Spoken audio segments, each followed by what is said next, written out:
కొంతమంది ఫాస్ట్గా నడక మనం చూస్తూ ఉంటాం.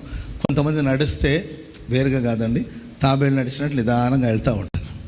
కొంతమంది కుందేళ్ళలాగా పరిగెత్తుతూ ఉంటారు. కొంతమంది తాబేళ్ళలాగా, కొందరు కుందేళ్ళలాగా నడుస్తుంటారు. మన నడక మనం నడిచేవాళ్ళగా ఉన్నా పరిగెత్తేవాళ్ళగా ఉన్నా, నడిచినా త్రొట్టిల్లకూడదు, పరిగెత్తినా మనం త్రొట్టిల్లకుండా ఉండాలంటే దేవుడు తన జ్ఞాన మార్గాన్ని మనకు బోధించునుగాక. జ్ఞాన మార్గమును మనకు బోధించునుగాక. హల్లెలూయా. మనకు జ్ఞాన మార్గాన్ని బోధించే గ్రంథం పరిశుద్ధ గ్రంథమైన బైబిల్. ఆమె రీసెంట్గా అంబానీ వాళ్ళ అబ్బాయికి పెళ్లి చేశాడు. అయిపోయిందా పెళ్ళి? వెళ్ళొచ్చుంటారు యూట్యూబ్లో. అంబానీ గారికి వాళ్ళ అబ్బాయికి వివాహం చేశారు. తన పెళ్లి కోసం ఇంచుమించు 25 సంవత్సరాల క్రిందటే ఒక ప్రాంతాన్ని ఏర్పాటు చేశారంట. అక్కడ దాదాపు 1,00,000 చెట్లు నాటించారంట. ఎన్ని చెట్లు అండి? 1,00,000 చెట్లు. 25 సంవత్సరాల నుండి ప్రిపరేషన్. ఆడ వివాహం కోసం 25 సంవత్సరాల నుండి ప్రిపేర్ అయ్యి సిద్ధపడి ఇంచుమించు 2,000 కోట్ల రూపాయలు ఖర్చు పెట్టి వివాహం చేశారు. ఎన్ని వేలండి?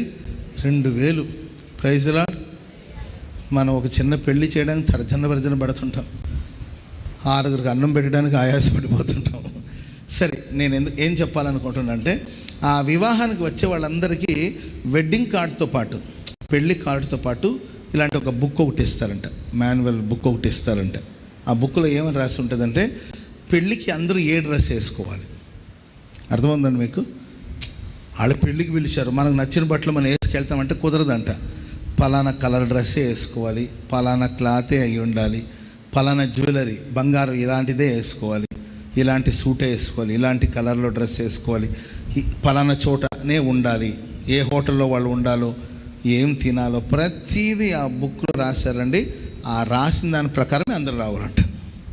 వెడ్డింగ్ కార్డుతో పాటు వాళ్ళు ఎలా రావాలో, ఎలా ఉండాలో, ఎక్కడ కూర్చోవాలో, ప్రైజ్ లార్డ్, ఎక్కడ పార్క్ చేయాలో, ఎక్కడ కూర్చోవాలో, వాళ్ళకి ఏర్పాటు చేసే స్థలం ఎక్కడో, ప్రతిదీ పాడేవాళ్ళు ఎక్కడ ఉండాలి, ఏంటంటే వాయిద్యాలు వాయించేవాళ్ళు ఎక్కడ ఉండాలి, పెళ్లి చేసేవాళ్ళు ఎక్కడ ఉండాలి, ఏంటంటే కుటుంబ సభ్యులు ఎక్కడ ఉండాలి, అతిథులు ఎక్కడ ఉండాలి, ప్రతిదీ ఆ బుక్లో రాసి వాళ్ళకి అందించారంట.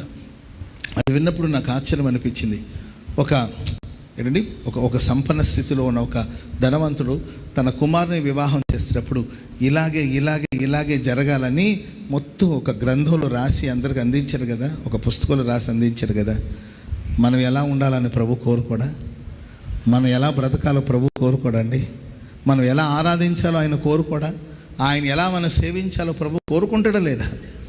కనుక ఆయన మనసులో ఉన్న మాటలన్నీ కూడా పరిశుద్ధ గ్రంథమైన బైబిల్లో రాసి మనకు అందించారు.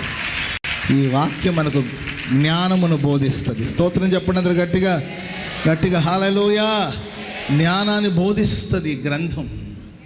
కనుక ఈ గ్రంథాన్ని మనం ధ్యానించినప్పుడు ప్రియమైన వాళ్ళరా, యెహోవా యందు భయభక్తులు కలిగి ఉండుటయే చెప్పాలి. జ్ఞానానికి మూలం.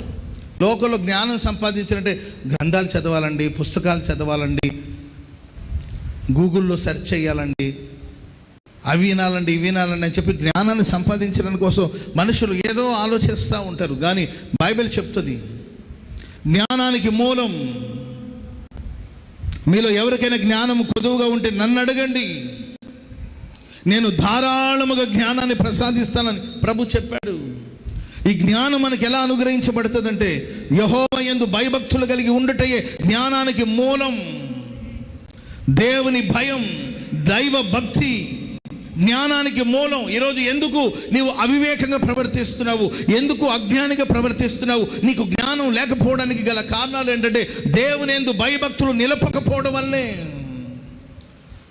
ఆనాడు సొలొమోనుకు దేవుడు జ్ఞానాన్ని ప్రసాదించాడంటే దానికి కారణం ఏంటంటే, దేవుని సన్నిధికి వచ్చాడు, దేవుని సన్నిధిలో భయం కలిగి ఆయన ప్రార్థించాడు. అప్పుడు నువ్వు త్రొట్టిల్లవు, కుడి ఎడమలకు తొలగిపోకుండా ఉంటావు. ఆ జ్ఞానంలో ఉన్న లోతు నీకు అర్థమవుతుంది, ఆ జ్ఞానంలో ఉన్న ఎత్తు ఏంటో నీకు తెలుస్తుంది, ఆ జ్ఞానంలో ఉన్న వెడల్పు ఏంటో నీకు తెలుస్తుంది. ఆమెను చెప్పండి గట్టిగా. ఒక ప్రాబ్లం వచ్చిందనుకోండి, దానికి ఒకటే పరిష్కారం. లోక జ్ఞానం అంటే ఆపరేషన్, సర్జరీ చేయాల్సిందేనండి అంటారు వాళ్ళు. సర్జరీ తప్పనిసరి, సర్జరీ పడుతుందండి, సర్జరీ చేయాలి. అది వాళ్ళకి తెలిసిన మార్గం అదే. ఇంకా అక్కడ ఆపరేషన్ అవసరమా లేదా తర్వాత సంగతి. సర్జరీ చేస్తే కానీ ఈ ప్రాబ్లం సాల్వేషన్ తెలియదండి, ఇది ఒక్కటే మార్గం అని వాళ్ళు అంటారు. కానీ దైవ జ్ఞానంతో నింపబడిన వాడికి ఓ సమస్య కనబడితే దాని పరిష్కారానికి దేవుడు 7 మార్గాలు చూపిస్తాడు. చెప్పండి కూడా మొదలు గట్టిగా గట్టిగా గట్టిగా హల్లెలూయా. మందులతో తగ్గించొచ్చండి, మందులతో తగ్గించవచ్చు, ఆపరేషన్ చేయొచ్చు, చిన్న హోల్ ఒకటి వేసి దాని ద్వారా ఆపరేషన్ చేయొచ్చు, లేదా గుండె అంతా కోసి పెద్ద ఆపరేషన్ చేయొచ్చు.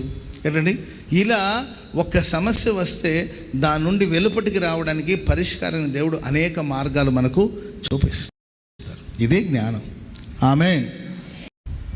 ఆ బంధువులందరికీ పిలిచేసేయండి. వాళ్ళే చెప్పేది, మనకు బంధువులు పిలుచుకోవాలండి, అవసరమైతే పిలుచుకుంటాం, డాక్టర్లు చెప్పేది బంధువులందరికీ చెప్పేసుకోండి, అయిన వాళ్ళందరికీ పిలిచేసుకోండి. ఇష్టమైన ఆహారం ఏదైనా ఉంటే వడ్డించేసానంటే 10 రోజులు బతికోడు అంటే 10 గంటల్లోనే పోతాడు. అంటే ఇష్టమైన ఆహారం అంతా పెట్టు. వాళ్ళకి తెలిసిన మార్గం అదే. లాస్ట్ స్టేజ్లో ఉంది, చివరి స్టేజ్లో ఉంది, ఇక అసంభవం. ఈ అమ్మాయి జీవితం ఇంకా బాగుపడదు, అయిపోయింది, ఇక అంతే, ఇక గందరగోళం అయిపోయింది, గోలైపోయింది, అల్లరపాలు అయిపోయింది, ఇక కష్టమే. ఈ అమ్మాయి జీవితం మారదు, ఇంకా ఈ బ్రదర్ లైఫ్ ఇక మారదు. ఎందుకంటే ఇప్పటికే పనికి మాల పనులంతా పడిదో, ఇక మార్పు అనేది జరగదు, ఇక ఇతడు మారడు, ఇదే పరిష్కారం అని లోకంలో ఉన్న వాళ్ళకి ఒకటే పరిష్కారం కనబడుతుంది. ఇది తప్ప ఇక వేరొక మార్గం లేదు. దేవుడు ఒక వ్యక్తికి దైవ జ్ఞానాన్ని ఇస్తే ఆ సమస్య నుండి బయటకు రావడానికి దేవుడు ఎన్నెన్నో మార్గాలు తెరుస్తూనే ఉంటాడు. అందుకే కదండి మొదటికి ఏంటంటే, ఈ సమయంలో నువ్వు మౌనంగా ఉన్నావు అనుకో, యూదులకు వేరొక దిక్కు నుండి సహాయం వస్తుంది. చెప్పండి కూడా మంది గట్టిగా గట్టిగా. ఏ దిక్కు దశలని ఆమె, చూసేదానికేమో ఆమె తప్ప ఇంకెవరు లేరు హెల్ప్ చేయడానికి.